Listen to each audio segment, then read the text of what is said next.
I mean, the submission was very easy for me, largely because it helped me synthesize a number of the issues that I was going through the entire tenure and promotion process. I have a terminal degree, so I was asked a couple of years back to come on to LaGuardia to help them design and develop a new media technology program. And one of the things that one of the challenges we had was putting this whole program in place. But in addition to that, a large part of the issue was also how would they recognize the scholarship that generally comes from people within my discipline. Since I'm in an entirely new field, one of the challenges was, how do we look at this? Does he publish? Does he do interactive pieces? And that was something that was never clearly defined from the outset. So as I moved through the tenure and promotion process, that was one of the challenges that I had, was to get the work that I was doing recognized as traditional scholarship.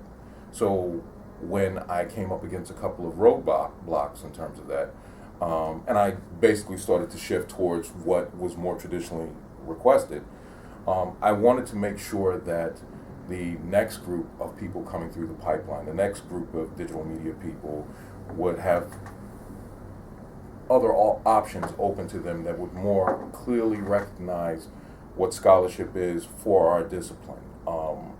And the piece for me was something very personal, something that I wanted to investigate and to make a strong case for, to make sure that the next group didn't come against the same roadblocks as I did. Largely because if certain things don't change, it's going to be difficult to attract purely technologists and digital media people to stay within academia, because when we look at what's happening in the industry, they're not really looking at the number of publications that you have. What you're judged more for is, what have I built? What have I designed? How can I push the envelope in terms of the technology forward, which also will push our discipline forward, hopefully. Great. So when you originally thought of writing this article about standards for tenure for new media faculty, were you considering our publication or other publications? Well, that was one of the things. Another one of the challenges that I had was, for purely digital media people, there are very few journals. I don't really consider myself a digital humanist. The issue in terms of, from a technology standpoint, from a digital media standpoint, there wasn't very many journals that you could submit to. So when I first started looking at different journals to publish in, I looked at everything from, English journals to humanities journals to computer science journals, the entire gambit, trying to find one that would understand, be open to the article that I was going to basically submit. So that was a challenge as well. So when I came across the JITP, for me it was kind of like, it made perfect sense. It was a new journal. They were looking to accept submissions in a wide range of areas, dealing with technology, dealing with pedagogy, dealing with the intersection of the two. So for me, it was a natural submission process for me. Great. So JITP was the first journal that you submitted to. That's correct? It was the only one I submitted to for Right. for this particular article. And so you originally submitted your piece on May 11th, 2011, and you received a first response on August 10, 2011. The response said that, quote, "The standards of tenure for digital media faculty is certainly a topic that is of interest to our journal," end quote. However, the response goes on to say that, quote, "Ultimately, though, we wished that this article had articulated exact measures for reform," end quote. So what was your reaction to this response letter? I cried for 2 days. No, well, I mean, in all honesty, because I'd given a presentation down in Washington at AAUP on this very same topic. So I had been thinking about this whole thing, and I was trying to be strategic in terms of how I approached this. Because number one, I was angry that the traditional scholarship that I like to do wouldn't be recognized. So I was trying to say, okay, if I have to do this, I got to, you can't fight City Hall but for so long. So I wanted to be strategic. I did a number of conferences, presentations, and the research and the feedback that I got from the conference presentations helped me to craft the article. So when I got that first rejection back, I was a little disheartened, but speaking to other more traditional academics, they were like, "Hey, it's a natural process." The good thing was that they didn't outrightly reject the piece. They said it needed some revisions, so that meant that they were open to the general concept. So so I figured I'd just go back to the drawing board, take a look at additional research, tighten up exactly what they had asked for in terms of coming up with clear, concrete solutions. And that's what and looking back on that first draft that I sent through, that was the main problem with it, was that I listed what I thought were the issues in terms of the problems, but I didn't propose any solutions. So the criticism was valid, as much as it pains me to say that, but it was valid. It was valid criticism. So I took it on the heart and just moved on from there. Okay, so then 1 year after the first submission, that is on May 15th, 2012, you submitted a revision. Mm-hmm. What did you change in this second draft? Well, I came up with concrete solutions in terms of what I thought needed to happen within the field of digital media. I also looked at the differences between the digital humanities and what I call digital media people, or new media technologists, and tried to basically clarify the distinctions between the two, and how, even though there's intersections, there are somewhat different fields, and there needs to be different standards applied in certain cases to those fields. Great. So then you received a response to that revision on June 16, 2012, and this time the submission had been sent out to reviewers. The first reviewer, who actually was Steve Breyer, had given the determination that, quote, revisions are required, saying that the piece, quote, takes on important questions about tenure and promotion, end quote, but also called it somewhat, quote, somewhat overwritten and repetitive, end quote, as well as misrepresenting the digital humanities as a field. The second reviewer, Hillary Miller, had given the determination of resubmit for review, also citing a lack of clarity in the usage of digital humanities and new media technology. So how did you respond to these readers' comments? Personally? I didn't take it personal. Let me speak to Steve first, and Steve is we need to reveal that we know each other. I know. That isn't a confusion. No, that's fine. That's fine. See, one of the things that you think about this whole open publishing thing, because this is very different than other places that I've submitted articles to, where you know who's reviewing your stuff. Like usually it's kind of like blind. Right. And when I found out that Steve was one of the reviewers, usually most people would think, oh, I know Steve. I figure he'll take it easy on me. Steve was brutal. He was brutal. I think he was hard on me because he knew me. That's a reputation. I'm brutal on everybody. That's fine. But when I read the review, when I read the comments, and once again I was, it was like a punch to the gut, because I was really kind of hoping this would kind of get through, because this was very personal to me, the article. Yeah. But I looked at it again and read it through. I put it away for a couple of days. My wife heard me cursing and cussing and, tearing up the house. I put the article away for a few days, and when I came back to it, read it with an open mind. And I had to agree once again that it was overwritten. And I think that had to do with the first draft, in which they said I didn't address enough things. So with the second one, it was just kind of like a brain dump. I'm going to basically hit every point that I can have, and what I figured was that if I put too much, we'll just edit, we'll cut away the excess, and that's kind of what we do sometimes with like sculpting or painting, or you start with something and you just cut away until you get to the essential piece. In terms of my understanding, the second reviewer, Hillary Miller, right? In terms of her review, in terms of not understanding the distinction between digital media and digital humanities, I would somewhat disagree, but once again, I kept an open mind, and I went back and tried to read everything that I could on the digital humanities. Matt Gold's anthology, for example, a number of other publications on purely just the digital humanities, to make sure that I wasn't doing a disservice to that particular field, because I didn't want anyone to do a disservice to my field. So, looking back on it, and I saw different points of view, people like Stephen Ramsey and others who basically had put let me back up. One of the challenges one of the distinctions that I kind of initially looked at for between the two fields was that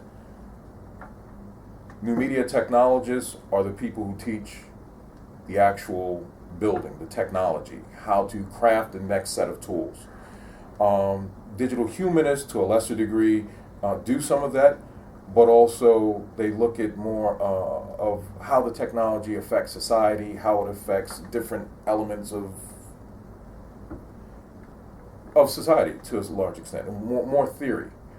And when I started to read more and look at other people like Stephen Ramsey and so forth, there is an intersection. Yeah, I think this is exactly where digital technologists and digital humanists come together. Right. We're all facing, particularly younger people in the field, are facing that real problem and challenge of how does their work get properly evaluated by, dare I say it, an older guard in the university that may not fully understand. They certainly don't understand technology, but they also don't understand what digital humanists are trying to do within particular traditional academic fields like English. And I think that's the power of your article, and your commitment to and passion is really what makes this, from my perspective, a really important contribution to the journal. I was also trying to rein in my own arrogance I am an academic. And you're a strongly spoken person. James. Right. So I was trying to rein in my own arrogance, but also part of it was many of the people that I came across on the tenure and promotion committees that I've been dealing with were the traditional academics who were pointing to some of the work of the digital humanists and saying, well, they publish all the time. Well, that's interesting. So that's being held out to you as the negative example you're not doing. Exactly. And I'm screaming, I'm not a digital humanist, and here's why. And I'm in a humanities department. When new media technology was developed at LaGuardia, it was originally centered in the computer science and computer and information systems department. What happened was that there was a reorganization, and the program was relocated to humanities, which is a big jump in terms of how you're going to be evaluated. And different personalities, different points of view. I'm going from a purely technology-based department to one where, almost anything goes depending upon your discipline. The senior faculty are in English and in philosophy and history. Philosophy, we have theater, we have, visual arts and painting, sculpting. I mean, we have everything that they have a trouble kind of categorizing to a certain extent falls into our humanities department. And I was a little upset when it moved there, just because it was like I didn't really see the initial connection, between digital media and purely humanities. But anyway, it's something that we had to move on with. So when I came across, up for tenure and promotion, and people were basically saying the work that you're doing, this interactive application that you're doing, it's great, but that's not really scholarship. All of the work that you're doing in terms of learning new programming languages so that you can teach this effectively and that's the other thing that really kind of chapped my trousers was that this is the field that I'm in is a field that you have to basically go for continuing education. You have to stay up on the field in order. I'm not even talking about to get ahead. In order just to stay current. Imagine you came in and Shakespeare was written in a totally different language, and not only was it written in a different language, the end result of the novel of his pieces ended differently. That's kind of what happens in digital media. Technologies that you've been working with for a number of years and you've been building things with will literally change overnight. And now you have to basically scramble to learn new things, new ways of thinking, new ways of implementing. And that takes time. Not only just to understand it, to do projects for yourself, but to be able to sit in front of a class and to teach it to students. That requires a different level of sophistication and understanding. Yeah. And that was not recognized at all. The argument was like, well, everybody's field changes. So this is actually all kind of instructive to me.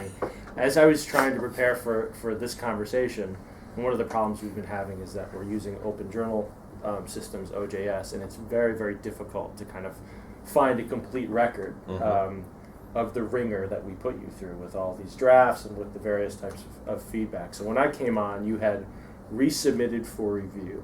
I'm the issue 3 editor, so we had to make a determination initially who was going to review your resubmission. Steve and Hillary had already given you significant feedback on your second submission, and because we have significant turnover in editors, there's a new core editors for each issue. Even the section editors are changing. A piece like yours that we put through the ringer and that goes through multiple iterations, we wanted to try to make sure that we maintain some continuity in the type of feedback that you're getting. So we decided that your resubmission should go back to Steve and Hillary rather than to other outside reviewers, so they could build on the feedback that they gave you. And that made my job as the issue 3 editor pretty easy, because they knew your piece intimately. They'd already given it a thorough review once, and they gave it another thorough review. I looked. Hillary gave you 8 or 10 specific points of clarification, suggestions for reordering it. At that point, I think Steve made some additional comments about clarifying your take on the digital humanities, and my job was just to kind of synthesize their feedback to you in a way that I wanted to make sure that you were clear that we wanted your piece to get into the journal by the stage. You'd already resubmitted. This is your 3rd time resubmitting. You were clearly committed to getting this argument out there. This is an argument that we're sympathetic to, because the journal is not only focused on what happens in the classroom and what happens in curricula, but also what happens within the structure of the university. And your essay makes a strong argument that universities need to respond structurally to these issues, and not just in kind of one-off programmatic ways. And that's an argument that both Steve and I made in Matt's collection, Debates in the Digital Humanities. So we were kind of naturally inclined to want it in there and to want it to be part of the conversation. So my job was primarily to make sure you knew we were supporting you, and to make sure that you understood the feedback that Hillary and Steve were giving you, and then to let you do your thing. Of course, you did your thing and you resubmitted it, and we had no idea you did because of the way the OJS works. So there's a kind of a hiccup. So this is the moment of the speak bitterness session about OJS. Well, it's part OJS. It's part of the fact that this is none of our jobs to do this. We've all kind of taken this on as extra responsibility, so we're naturally kind of scattered when it comes to doing JITP work. So you had resubmitted the piece right on deadline. 2 weeks later, I think I emailed you, James, are you going to resubmit your piece? Right at that point, after what we put you through over the last 2 years, I got nervous. I got a little nervous. You would have totally been justified in sending me a nasty email, but you didn't, and I appreciate that. And I logged into, you said, I did resubmit the piece, and here it is as an attachment. I logged into OJS, and you had resubmitted the piece. Technically, the problem is that OJS didn't send out an email to anybody saying that. Right. And to locate the piece that you'd resubmitted, we literally would have had to log into OJS, find your original submission, go through the list of attachments to it, and identify it by the date that you had. On February 15th, James did resubmit it. See, this is why you need a digital media person to come in and to redesign this for You need you. a workflow manager. I hope that's you volunteering to do that. No comment. So at that point, I'm not sure at what point it wasn't until you submitted again that we promised you that you'd be in issue 3. But at the point that I synthesized Hillary and Steve's feedback initially, we pretty much knew you were going to be, but we wanted to kind of hold out the carrot still. No problem. And just, I really love the piece because having read earlier versions, the kind of the passion and the polemic is forefront, and it's still there in the final version, but it's infused with Less vitriol. well, it's I welcome vitriol, but it's reasoned. I think you do a good job of drawing a differentiation between digital media and the digital humanities without both fields are open to critique, Right. In terms of methodology and in terms of how they exist within the university. And I think you do a good job of drawing distinctions between them and drawing parallels between the challenges that they face structurally, and kind of establishing new modes of teaching and learning within the university. And I think that the potential allegiances between people in these fields far outweigh the distinction. But I also think that you're right. Digital humanists do have the ability to tap into existing modes of assessment of their work. Right. It's expected. They're trained in publishing in journals. They speak that language. They understand the process. They've come up through the process and kind of acquired the digital components along the way. So they're able to benefit from more conservative and traditional modes of scholarly assessment in ways that people in your field aren't. So I think that's an important distinction to make. But the way forward shows we have much more in common, right? We need universities to change the ways and to broaden the ways and that they assess what is scholarship. And not only just for digital humanists or digital media people, but for any faculty member working with technology. If the work is not recognized as scholarship, they're not going to do it. They're not going to push the envelope. And you're going to have a number of junior faculty who are going to be hesitant to attempt new things with technology, Right. regardless of what field that they're in, if the work isn't valued. Yeah. This was an interesting process. I wouldn't say it was easy. I wouldn't say it didn't have its share of bumps and bruises, Mm-hmm. but it was a very interesting and cathartic process for me. Well, we very much appreciated how you, as Luke suggested, how you hung in Yeah. through multiple iterations. Yeah.